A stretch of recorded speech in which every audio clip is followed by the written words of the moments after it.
Halo semuanya para pecinta manhwa dimanapun kalian berada, kali ini Mimin akan langsung saja melanjutkan cerita sang bocah paling pemalas di dunia yang mengguncang dunia murim dengan kekuatannya. Pada part 3 diakhiri dengan Wi Yonho yang baru saja mengalahkan para 4 bayangan assassin elit klan Hao secara brutal bahkan dalam waktu singkat. Setiap serangan yang dilancarkannya sangat kuat bagi para keempat assassin bayangan ini, bahkan lantai arena hancur begitu saja. Untuk kesekian kalinya Jail terkejut menyaksikan kekuatan tersebut karena ini di luar apa yang pernah dipikirkannya. Tak hanya dia tapi Ningnan pun serasa tak percaya dan dia tak mengerti bagaimana seseorang memiliki energi yang begitu kuat padahal dia memiliki tubuh kering yang bahkan kesulitan berjalan. Saat Wi Yonho dalam latihannya, masternya telah memberitahu jika Wi Yonho tidak boleh meninggalkan jejak penyesalan pada musuhnya, yang berarti dia harus menghabisinya tanpa jejak hingga ke akarnya. Sebenarnya Wi Yonho tidak menyukai ucapan itu, tapi jika tak punya pilihan maka dia harus melenyapkan musuhnya seperti yang dikatakan masternya.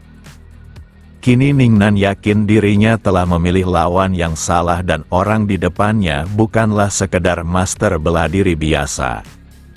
Dia juga memahami dirinya telah membuat kesalahan, tapi dia harus bersikap tenang karena seluruh klan Hao bisa saja musnah hari ini. Maka dari itu dia menanyakan hal apa sebenarnya yang diinginkan oleh Wi Yonho datang ke tempat ini. Wi Yonho kembali membuat emosi saat dia mengatakan jika dirinya sejak tadi hanya ingin mendapatkan informasi.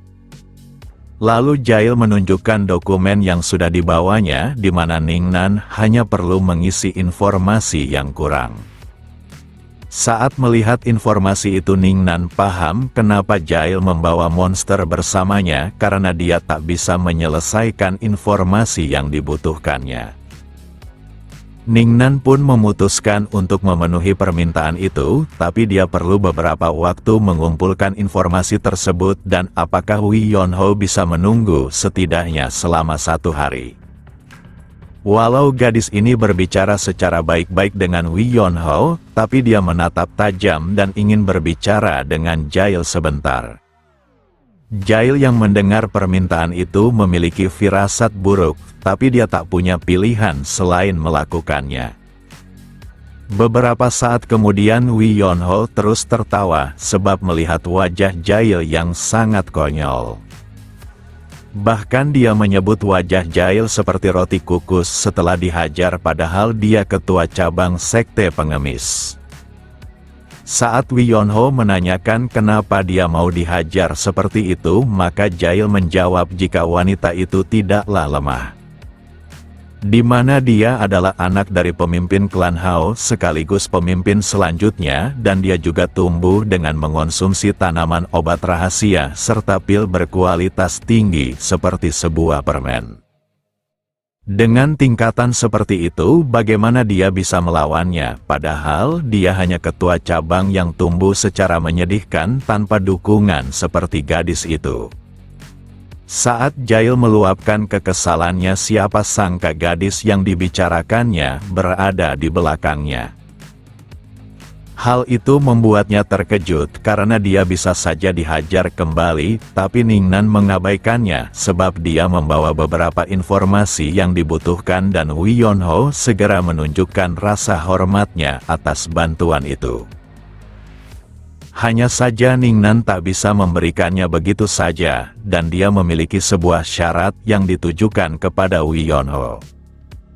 Seketika Jail berbisik jika yang dimaksud oleh gadis itu adalah biaya informasi dan Wi Yonho langsung menanyakan berapa banyak uang yang harus dibayarnya. Saat gadis itu menyebut 5 koin, maka Wi Yonho segera menyerahkan uangnya karena biaya itu cukup murah baginya. Hanya saja Jail meluruskan kesalahpahaman ini, di mana yang dimaksudnya adalah 5 perak silver dan Wi Yonho yang mendengar itu terkejut karena biaya itu sangat mahal. Karena informasi itu berisi informasi rahasia jadi harganya sedikit lebih tinggi, jadi harga itu sudah sangat pantas, bahkan Ningnan telah memberikan diskon. Setelah mendengar itu, maka Wi Yonho segera berdiri, karena dia tidak ingin membuang waktunya lagi, dan Ningnan yang melihat tingkah itu terkejut. Pada orang tak hanya berwujud aneh, tapi sikapnya juga sangat membingungkan. Tanpa basa-basi lagi, Wi Yonho mengatakan jika dia akan pergi mencari uang demi mendapatkan informasi itu. Lalu Jail berusaha menghentikannya, bahkan dia harus menariknya, tapi kekuatan fisik Wi Yonho jauh lebih kuat hingga menyeret tubuh Jail. Alasan Jail melakukan ini karena uang tidak selamanya bisa menyelesaikan masalah, dan segala sesuatu bisa menggantikan uang sesuai yang dibutuhkan oleh penyedia informasi. Tapi untuk saat ini Jail akan berkorban, di mana dia telah membawa perak yang dibutuhkan karena uang itu juga sesuatu yang dikumpulkan saat Wi Yonho mengemis.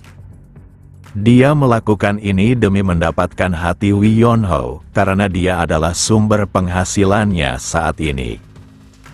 Saat Wi Yonho membaca informasi itu, dia terkesan karena klan Hao dapat mengumpulkannya sampai ke bagian terkecilnya, berbanding terbalik dengan sekte pengemis.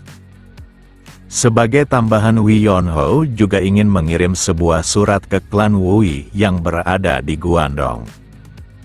Ningnan mengerti, tapi harganya lebih mahal dibandingkan pengiriman normal, tapi dia bisa membayarnya dengan menjawab pertanyaannya.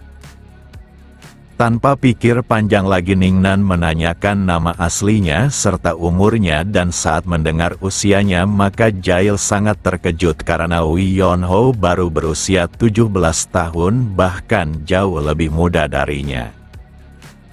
Meski Wi Yonho mengatakan semuanya tanpa ragu, tapi Ningnan sulit percaya anak muda seumuran itu memancarkan aura yang sangat kuat saat bertarung.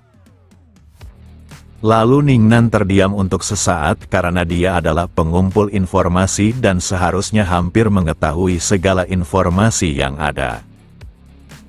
Dia pun tak bisa menahan rasa terkejutnya karena nama itu serta nama klan tersebut adalah sesuatu yang tidaklah asing.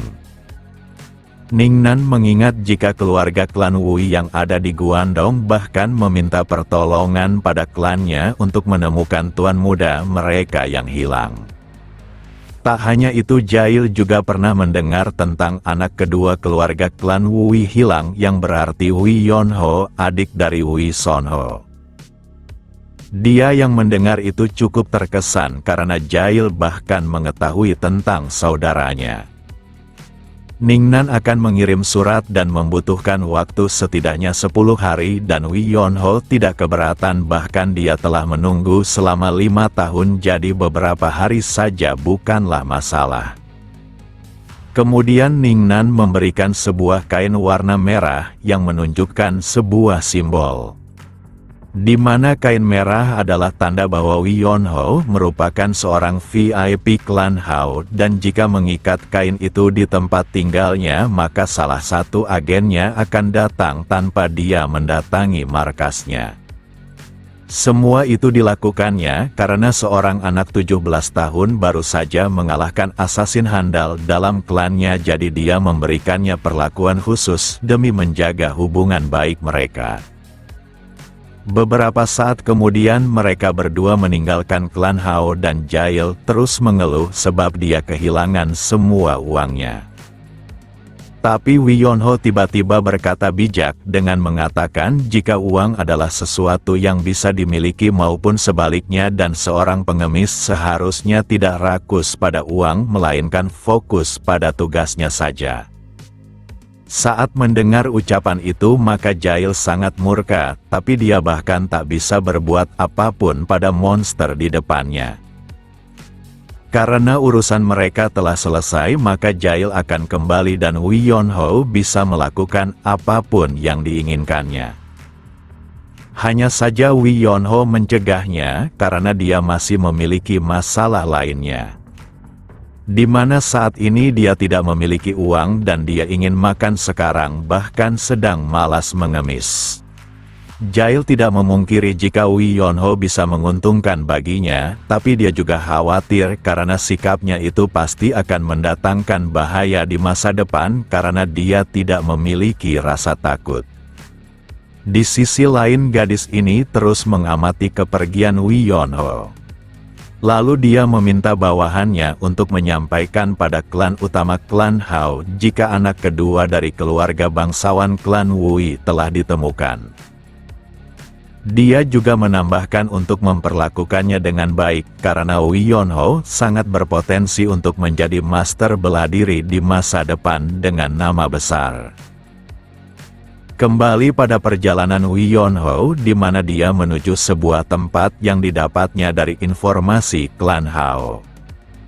Tempat yang ditujunya adalah Akademi Besar Songlin. Pria ini adalah Yu Huan, salah satu dari master terbaik yang ada. Saat dia menikmati waktu luangnya maka putrinya datang dan memberitahu jika seseorang ingin menemuinya. Hanya saja Yu Huan tidak memiliki jadwal pertemuan hari ini dan putrinya menjawab jika tamu itu hanya ingin bermain go dengannya. Ucapan itu membuat wajahnya berbinar karena dia juga sedang bosan tanpa orang yang ditemaninya bermain. Wi Yonho pun masuk ke tempatnya berada dan dia meminta maaf karena sudah mengganggu waktu luangnya. Meski penampilan Wi Yonho sangat menyedihkan, tapi dia diterima dengan sangat baik, bahkan mempersilahkannya duduk untuk bermain bersama. Karena dia adalah tuan rumah, maka Yu Huan akan memberi kesempatan pada Wi Yonho untuk memilih warna kartunya, serta melakukan langkah pertama. Wi Yonho mengerti dan dia akan mengambil kartu warna hitam.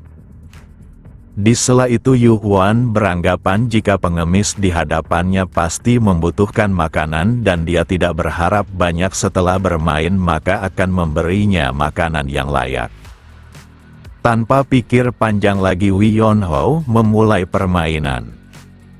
Saat melihat langkahnya maka Yu Huan tercengang sebab anak muda di depannya ternyata bukanlah pemula. Dia juga memahami jika lawan tandingnya adalah tipe orang yang suka bermain lebih dulu, padahal kontrol energinya tidak sesuai dengan usianya. Pertandingan itu berlangsung begitu cepat hingga membuat Yu Huan mulai panik. Sambil dipenuhi keringat dia tertawa karena permainan ini sungguh mengerikan, bahkan menyebut Wi Yonho adalah iblis.